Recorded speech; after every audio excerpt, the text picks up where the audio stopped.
Hello guys, welcome back to another episode of the EzPz Redstone tutorial. Today we're going to be going over Minecraft Redstone clocks.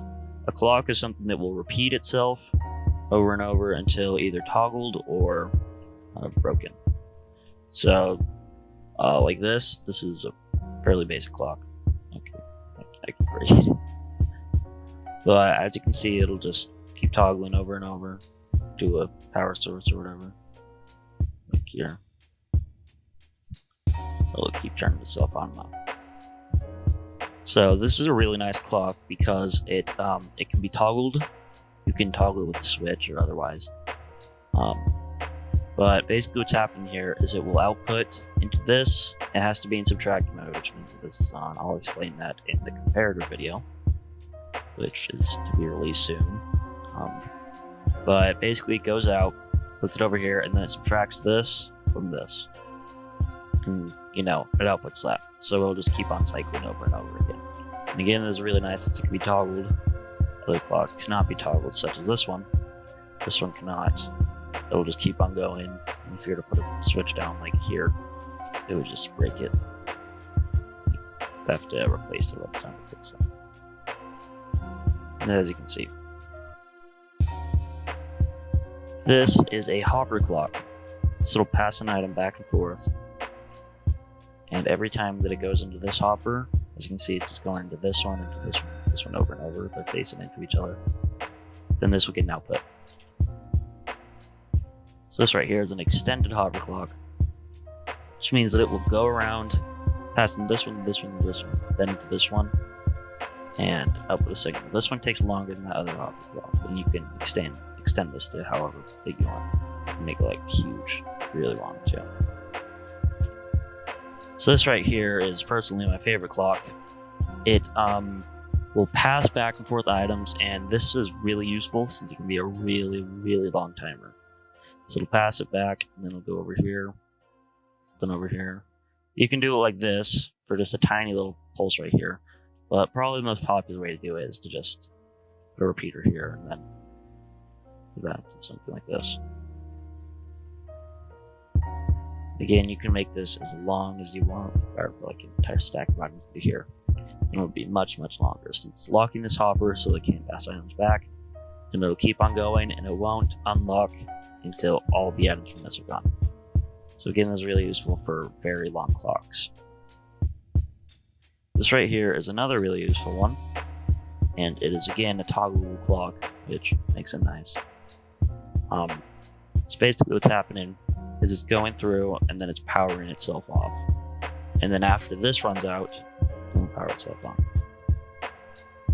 So again, it can be toggled just by putting the switch here, or releasing the switch. Another one is this, which is a very, very fast clock. As you can see, this one just turned on.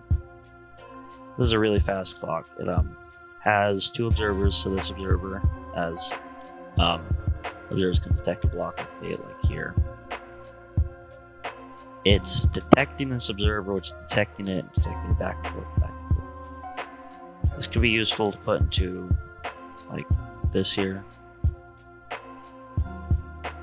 Again, these don't instantly power, so you're gonna have to do at least 3 ticks of bits to make it like this. But if you just put a sticky piston here, then you can get a really fast clock like here, which can be useful with like a dispenser or so, to dispense out tons of arrows. I'll show that here. As you can see, it shoots out a lot of arrows, so you can use that like a defense or something. And again, this is nice since it's toggleable. And this is going to be the last clock we'll go over, which is again a toggleable clock. This just powers and then unpowers itself. You just flip the switch and it'll do that. So I will show you how to build this clock. Since it is probably the most complicated than the rest, you can just really pause the video and look at it. They're not very difficult to make, but this one may need a little bit of explanation. What you're going to want to do is you place one here, and you place one here for blocks apart. You put a comparator into this and a comparator into this. Grab your hopper, right here. Just place it down, have this face into it, and the other hopper break and make it face into this. So if we were to put an item in here, it'll just switch back and forth. Put a redstone dot here and here. Place a sticky piston here and another sticky piston here. And then just place your redstone block on top. So to make the output, just on either side, place a repeater or a redstone line if you like. On repeaters, I prefer since you can set delay. So I'll place that here. Set it to 3 ticks as well. Then you just put in your items. Now in as many here as little as you want. And it will stay powered for a long time and depower for a long time after that. So here's the side view. Here's the top view. Here's the back view.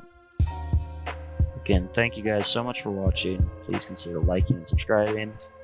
And see you next time.